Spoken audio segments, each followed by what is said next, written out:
सहनाववतु सहनो भुनक्तु सह वीर्यं करवावहै तेजस्विनावधीतमस्तु मा विद्विषावहै। ओम शांति शांति शांति। वेदो अखिलो धर्म मूलम। वेद सब सत्य विद्याओं का पुस्तक है। वेद का पढ़ना पढ़ाना, सुनना सुनाना तथा आचरण मिलाना हम सबका परम कर्तव्य है। हम नित्य निरंतर नवीनतम उत्साह के साथ वेद के ज्ञान विज्ञान को आत्मसात करते हुए, इसका आधान करते हुए सतत इस प्रगति पथ पर, इस आध्यात्म के राजमार्ग पर आगे बढ़ते चले जाएं। यही हम सबका उद्देश्य होना चाहिए। हमारे अंदर की जो न्यूनता है वह दूर हो। दिन रात का अपने जीवन में सुंदर समन्वय करें। सुख दुख, मान अपमान, लाभ हानि, जय पराजय सबका संतुलन करते हुए अपने जीवन में सात्विक आहार का सेवन करते हुए, सात्विक विचार के साथ अपने जीवन को जी करके हम दीर्घ आयुष्य को प्राप्त हों। बहुत ही सुंदर आज का वेद मंत्र है और हमको त्रिवयाह, जो सैकड़ों वर्षों तक जीने का जो सामर्थ्य है, इस सामर्थ्य से युक्त करने के लिए कहा कि 3 गुणा अर्थात 3 गुना आयु। वैसे जीवे में श्रद्धा शतम की जो बात है, 100 वर्ष तक जीने की बात है, यहाँ पर सुंदर जीवन जी करके 300 वर्षों तक जी करके हम अपने जीवन और इस जगत को दिव्य बनाने का कार्य करें। इतना सुंदर ये वेद मंत्र है। मैं इसको लिखता हूँ, फिर चर्चा आपके समक्ष करूँगा।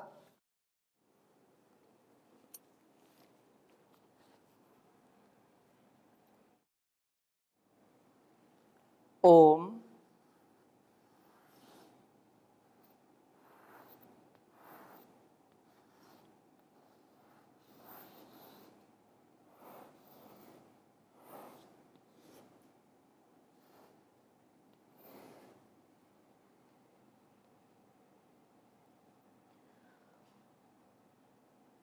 उतत्ते देवी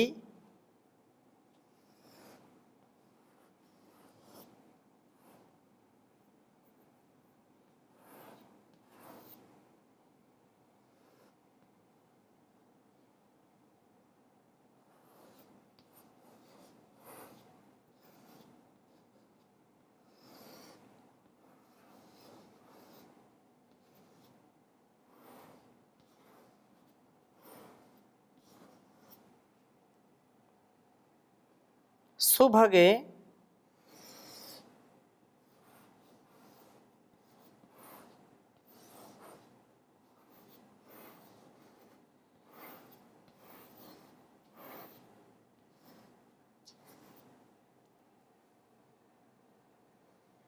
मिथु दृशो शासानस्ता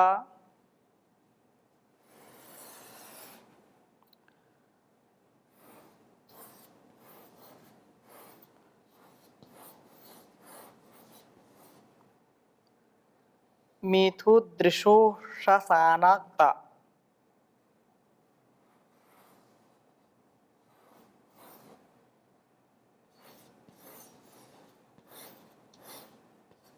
दृशो शासानक्ता शासानक्ता।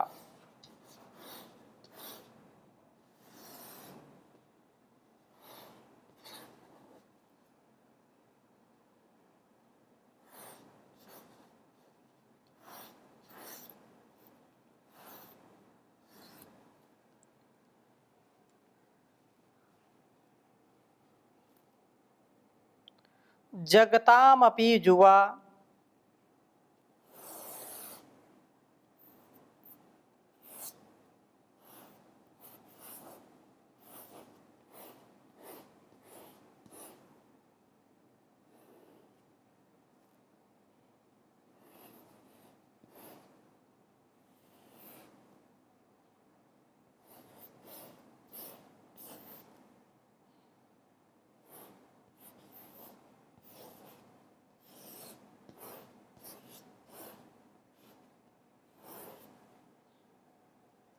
स्तुषे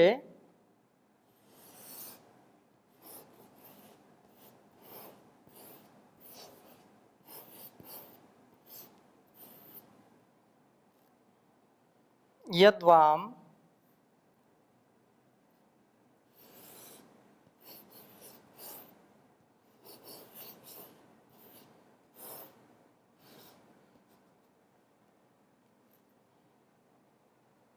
पृथ्वी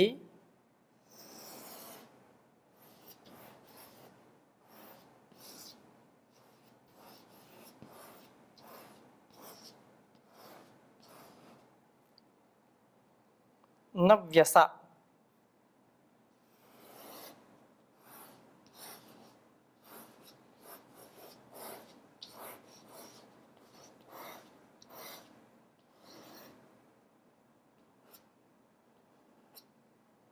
नव्यसा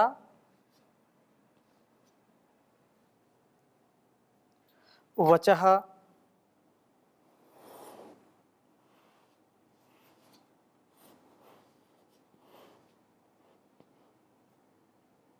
स्थातुश्च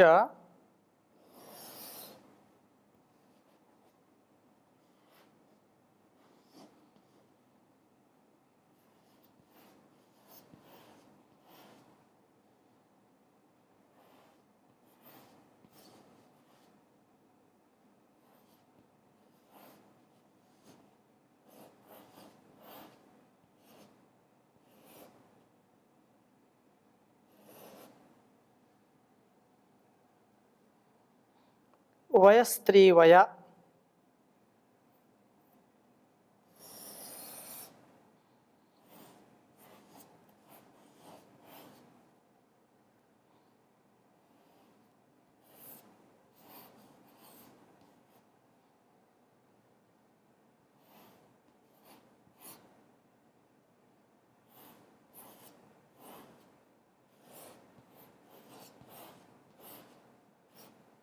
वयस्त्रीवया उपस्थिरे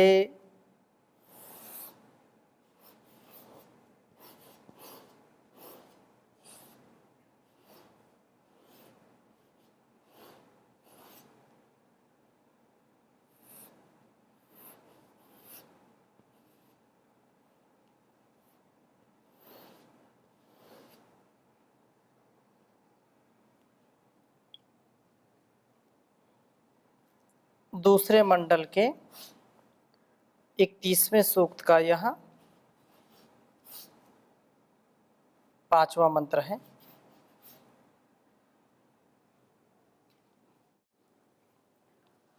बहुत ही सुंदर चर्चा की है।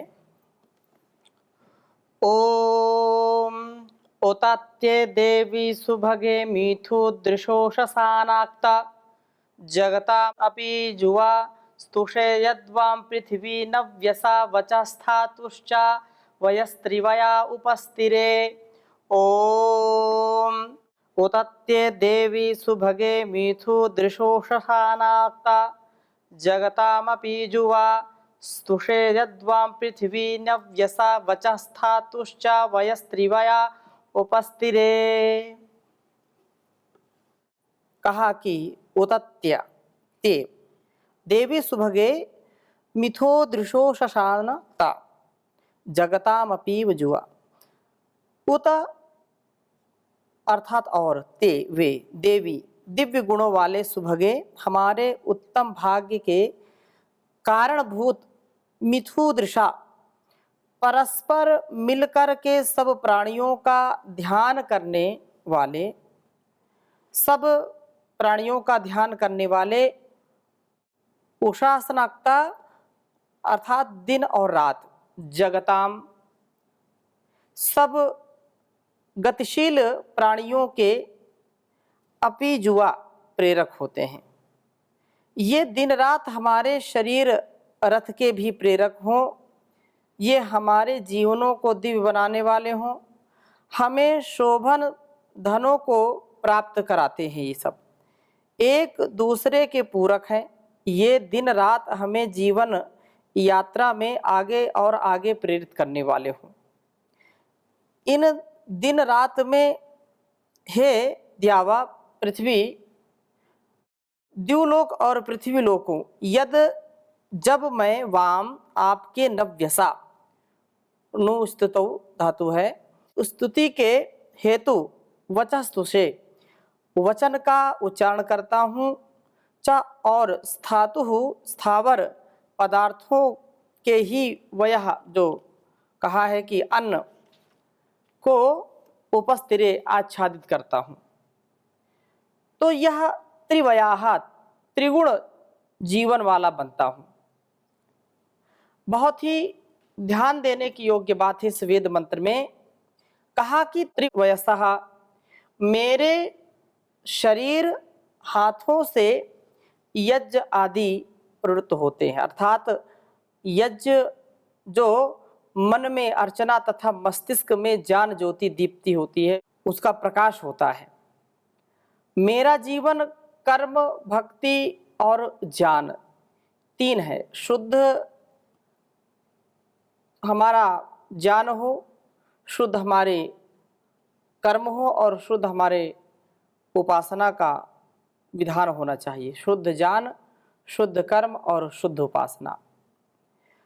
कर्म भक्ति व ज्ञान यहाँ कह दिया। तो यह एक भक्त जो ऐसा जीवन जिएगा तो उसके जीवन में दिव्यता अवश्य ही आएगी। और कहा है कि ये तीनों को लेकर के जीवन दिव्य बनता है। यह सब होता है तभी जब कि मैं दिन को अहन बना डालता हूँ। अहन जिसका एक पल भी नष्ट नहीं होता और रात्रि में निद्रा में रमण करता हूँ।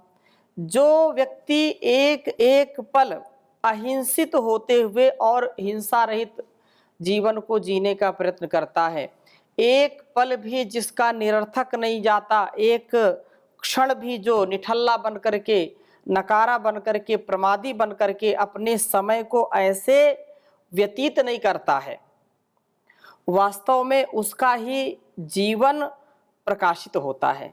और जो जितना आलस्य करेगा, जितना प्रमाद करेगा, उतना ही उसका जीवन भी, उसका आयुष्य भी क्षीण होता है। इसलिए हर पल प्रतिपल हम अपने आप को क्रियाशील बना करके रखें। और क्रियाशीलता भी कैसी? जो वेदोक्त हो, वेदानुकूल हो। वेदोक्त आचरण करते हुए, वेदानुकूल आचरण करते हुए ही जीवन का पथ हम तय कर सकते हैं, जीवन यात्रा को हम चला सकते हैं। इससे भिन्न और कोई दूसरा मार्ग नहीं है। यदि हम चाहते हैं कि हमारा आयुष्य बढ़े, हमारे यश और कीर्ति बढ़े, हमारे अंदर किसी भी प्रकार का दोष दुर्गुण दुर्व्यसन ना रहे, तो उसके लिए हमको एक पल भी खाली नहीं रहना चाहिए, क्योंकि खाली मन शैतान का घर, लोग ऐसा बोलते हैं। एक बार किसी ने आकर के महर्षि देव दयानंद जी से प्रश्न किया कि महर्षि एक बात हम पूछना चाहते हैं। महर्षि मुस्कुराए, बोले पूछिए। बोले क्या आपको कभी वासनाओं ने, काम ने आकर के सताया नहीं? क्या आपको इस सुंदर शरीर के प्रति कोई आकर्षण नहीं है, जिसके लिए लोक के लोग लालायित रहते हैं, भोग के लिए लालायित रहते हैं? क्या आपको कभी वासनाओं ने आकर के परेशान नहीं किया? ऋषि मुस्कुराए और कुछ क्षण आंखें बंद करी और फिर बोले कि मुझको ऐसा स्मरण नहीं है कि कोई कभी यह काम आकर के मुझको सताया हो। आया होगा, मैं अपने काम में, अर्थात जो वेद का ज्ञान है, इसके ज्ञान के प्रचार प्रसार में, संसार के उपकार में, परोपकार में मुझको समय ही नहीं मिला। तो आया भी होगा तो मुझको व्यस्त देख करके वापस चला गया होगा। कहने का आशय क्या है? खाली मन जब रहेगा हमारा, जब चंचलता इसकी अधिक रहेगी और इधर उधर वो भागता रहेगा, तो निसंदेह यह पतित होता है। आयु भी क्षीण होती है, यश कीर्ति भी नष्ट होती है, जीवन और इस जगत का हम अधिक कल्याण नहीं कर पाते हैं। इसलिए यहाँ कहा कि एक पल भी हमारा निरर्थक नहीं होना चाहिए और भक्ति के साथ, ज्ञान के साथ जीवन को जिए। जिसने एक एक पल को पकड़ लिया वह विद्वान हो जाता है और जिसने एक एक कण को पकड़ लिया वह धनवान हो जाता है। तो यहाँ हम एक एक पल पकड़े, विद्वान बन करके, ज्ञानवान बन करके वैसा जीवन जिए जो परमात्मा ने हमको उपदेश दिया है। मैं कभी भी एक पल के लिए हताश, निराश और प्रमाद में नहीं रहता। जब मैं द्यावा पृथ्वी दोनों का ध्यान करता हूँ, मस्तिष्क और शरीर दोनों को ज्ञान व शक्ति से उज्जवल करने का प्रयत्न करता हूँ। बिना शरीर की उत्तमता के हमारा मस्तिष्क उत्तम नहीं हो सकता। मन का सामर्थ्य और शरीर का सामर्थ्य, दोनों का सामर्थ्य परस्पर एक दूसरे के पूरक हैं। मन बहुत अच्छा है, मन देश की सेवा करना चाहता है, मन साधना करना चाहता है, मन दूसरों की सहायता करना चाहता है, मन दूसरों की प्रसन्नता के लिए बहुत कुछ करना चाहता है। लेकिन शरीर दुर्बल है, शरीर परेशान है, रोगों से ग्रसित है, उठ नहीं पाते हैं, अलग अलग प्रकार की बीमारियां हैं। तो मन भी चाह करके अच्छा उपकार का या कोई बलिष्ठ कार्य नहीं कर सकता व्यक्ति। अगर शरीर बहुत अच्छा है, मन दुर्बल है, बहुत सुंदर सा शरीर है, शक्तिशाली है, सामर्थ्यवान है, लेकिन मन इधर उधर के विषयों में लगा रहता है, मन साधना में नहीं लगता, मन गलत कार्यों में लगा रहता है, तो कितना अच्छा सुंदर शरीर हो, कितना बलिष्ठ शरीर हो, एक ना एक दिन इसको भी यह खोखला कर देता है। इसलिए मन का सामर्थ्य और शरीर का सामर्थ्य, दैहिक सामर्थ्य, ये कायिक सामर्थ्य और मानस जो मानसिक सामर्थ्य है, दोनों को मिलाकर के हम जब साधना करते हैं तो हमको हर प्रकार से उन्नति मिलती है। हम इस द्यावा और पृथ्वी दोनों का ध्यान रखें, मन, मस्तिष्क और इस पूरे शरीर का ध्यान रखें। आंतरिक उन्नति के लिए उपासना हम करते रहें, अच्छे अच्छे विचार मन में लाते रहें और शारीरिक उन्नति के लिए अच्छे अच्छे पौष्टिक आहार ग्रहण करते रहें। तो अच्छे आहार से, अच्छे विचार से मन और मस्तिष्क, द्यावा और पृथ्वी हमारे आयुष्य को बढ़ाने वाले हो जाते हैं। शरीर निरोगी जितना रहेगा उतना ही आयुष्य बढ़ेगा, मन जितना निरोगी रहेगा। आधि और व्याधि इसको कहते हैं। तो आधि अर्थात जो हमारे मन के रोग हैं, लोभ, लालच, छल, कपट, माया, मोह, ईर्ष्या, द्वेष, सुख दुख का जो क्लेश है, इनसे जो लिप्त रहता है वह कभी भी इस श्रेष्ठ जीवन को जीने का मन नहीं करता और इसी में उसको दुख में ही लगता है बहुत सुख है। लेकिन जो वास्तव में सच्चे स्वरूप को जानता है, ईश्वर जीव प्रकृति के स्वरूप को जानता है, वह कभी भी इसके बहकावे में नहीं आता है। और जैसे द्यावा पृथ्वी, यह हमारा मस्तिष्क और यह शरीर जब हर प्रकार के रोगों से दूर रहेगा, आधि से और व्याधि से, व्याधि जो शारीरिक रोग हैं, जो कायिक रोग हैं, और आधि जो मानसिक हैं, वाचिक हैं, इनसे बचने का एक उपाय है और वो है समाधि। समाधि और समाधानम। बाकी तो संसार में व्याधियां व्याधियां हैं और बाधाएं ही बाधाएं हैं। यदि बाधाओं से बचना है, जीवन को सच्चे डगर पर ले जाना है, तो इसका एक ही उपाय है कि अपने को योगी बनाएं और हर पल अपने आप को दिव्यता से, भव्यता से संलग्नता पूर्वक कार्य करें। कर्म करते हुए अच्छे सच्चे कार्यों के लिए सदा उद्यत रहें। इसलिए कहा कि शक्ति से उज्जवल करने का जो है, अर्थात शरीर और मस्तिष्क दोनों को ज्ञान व शक्ति से उज्जवल करने का प्रयत्न करता हूँ, तब मैं मांस भोजन से दूर रह करके अर्थात अभक्ष्य पदार्थ का सेवन आयुष को नष्ट करता है। अभक्ष्य पदार्थ जो मादक द्रव्य हैं, जो जीव जंतुओं की हत्या करके उनके मांस को खाते हैं, वो कभी भी विकृति से बच नहीं सकते, क्योंकि ये सच्ची प्रकृति नहीं है, विकृति है ये। विकृति से बचें और संस्कृति को अपनाएं, प्रकृति को अपनाएं, प्रकर्षण कृति। तो यहाँ यही बात कहा कि अभक्ष्य जो पदार्थ है उसको त्याग करके मन और शरीर को सुंदर बनाने के लिए मैं विशेष रूप से इससे दूर रहता हूँ। मदिरा, मांस आदि का जो सेवन है उसको कभी भी हाथ नहीं लगाना चाहिए और सदा शुद्धता से जीवन जीना चाहिए। त्रिवयः का अर्थ यह भी है कि मनुष्य 3 गुणा आयुष्य वाला अर्थात 300 वर्षों के जीने वाला होता है। त्रायुषम जमदग्नेः कश्यपस्य त्रायुषम यद्देवेषु त्रायुषम तन्नो अस्तु त्रायुषम। यजुर्वेद का यह मंत्र बताया है संदर्भ में कि शरीर में जमदग्नि दीप्त जो जाठराग्नि वाला और मस्तिष्क में कश्यप जानी तथा मन में देव बन करके यह त्रायुषम, यह त्रिवयाह बनता है। जो है इस उपासना को जीवन का अंग बना लें और हम उषासनकता दिन रात का अपने जीवन में सुंदर समन्वय करें।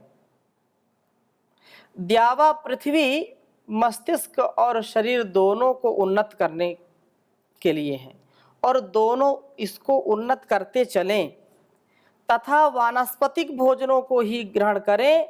इस प्रकार से 300 वर्ष तक जीवन प्राप्त कर सकते हैं। कितनी सुंदर प्रार्थना है और कितना आत्मविश्वास बढ़ाने वाला यह वेद मंत्र है। लोग तो आज 70-80 वर्ष में ही विदा हो लेते हैं।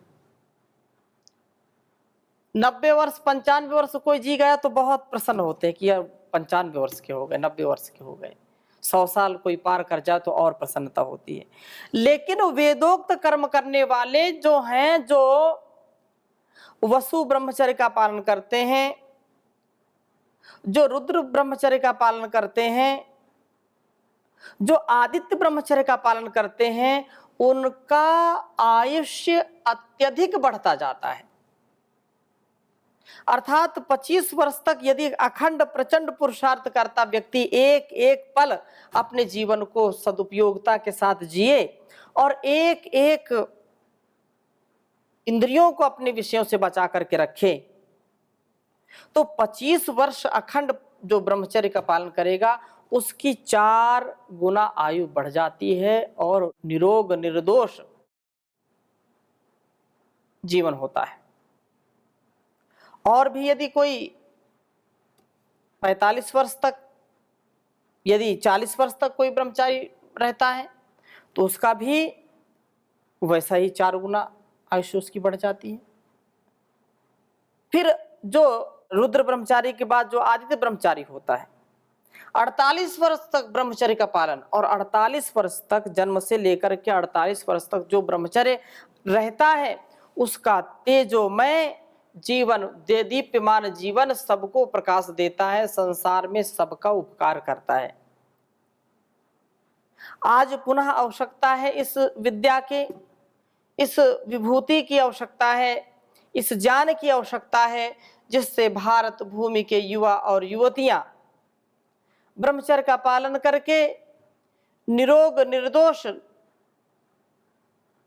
जीवन यापन कर सकें, अपने दिव्य जीवन से दूसरों को भी शिक्षा दे सकें, दूसरों को भी यह पुरुषार्थ उनको सिखाएं कि एक पल भी हमारे लिए निरर्थक नहीं होना चाहिए। कुछ लोग बोलते हैं समय नहीं कटता, क्या करें, बहुत समय है, बहुत समय है। और कुछ लोग ऐसे होते हैं कि उनको समय नहीं मिलता,